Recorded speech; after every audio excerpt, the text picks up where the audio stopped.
do is to do the right thing. Follow critical investment in critical areas of development. First, invest in education.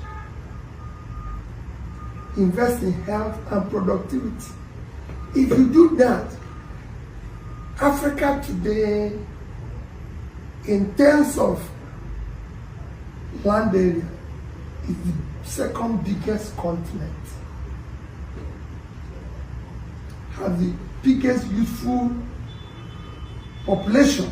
Only out of 1.5 billion African population, as you know, about 1 billion of a youthful population in their productive age. Africa remains the only continent with over 60% of its arable land all cultivated. So how can you talk about hunger? You can't talk about hunger. And I've used certain examples. India. Africa is about 30.5 million square kilometers. India is about 3,000 plus, which means Africa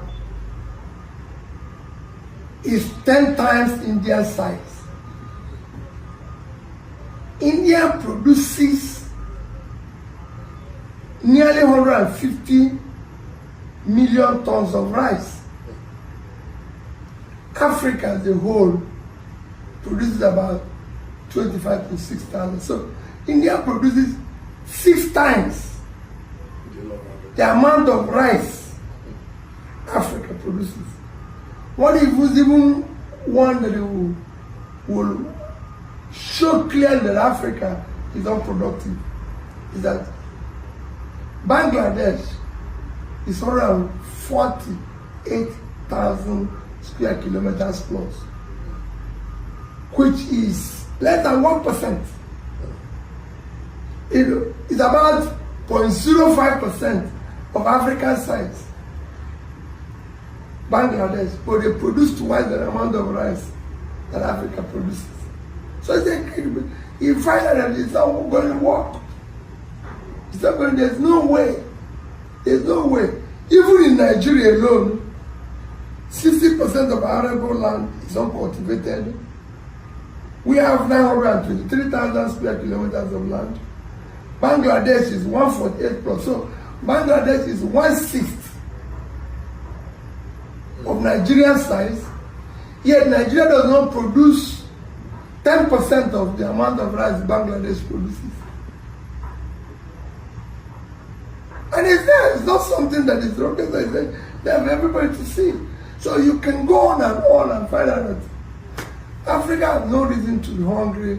All we need to do is to do the right thing. All these things are being affected by corruption. Because people no longer find value in hard work, in productivity, in entrepreneurship. You started your own business. You are working hard to earn a living. Today, people who have no daytime job live better than you live.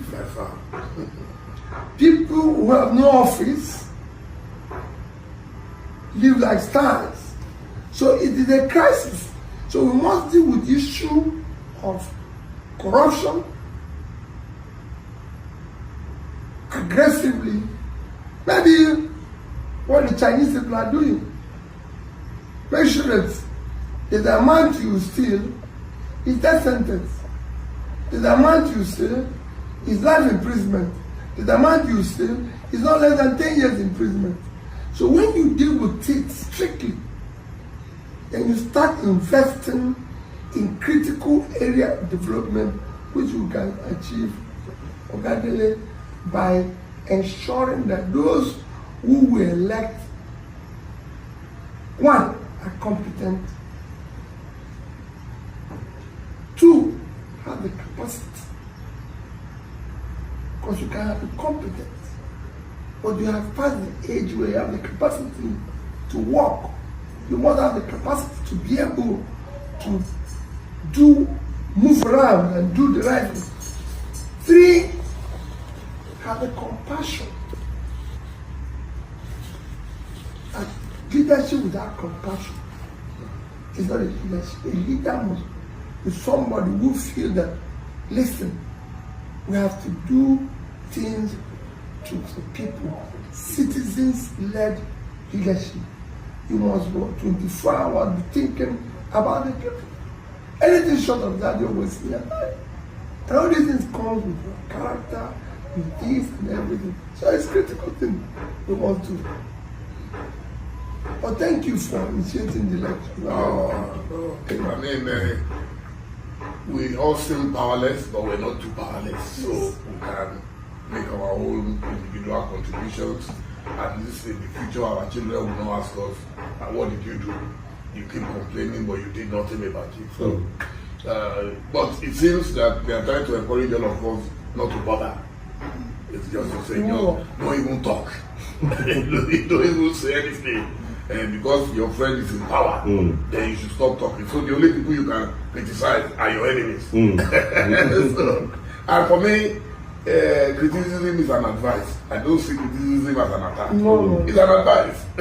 You know, if Tinubu is my friend, then why can't I advise him? Even Buhari that we said he was a soldier, when I wrote the memos against him, he invited me to a meeting. So, and I went there, I didn't go there with a CV. I didn't say I needed a job. I told him, I said, all presidents before you, I advised them. I appointed myself special advisor with that portfolio free of charge. And I gave a compilation of what I wrote to other presidents. And he even asked me to autograph. I signed for it. That's a soldier. Then we now have civilians who says we can talk. So what do we do? And everybody's keeping quiet. Everybody says, what do we do?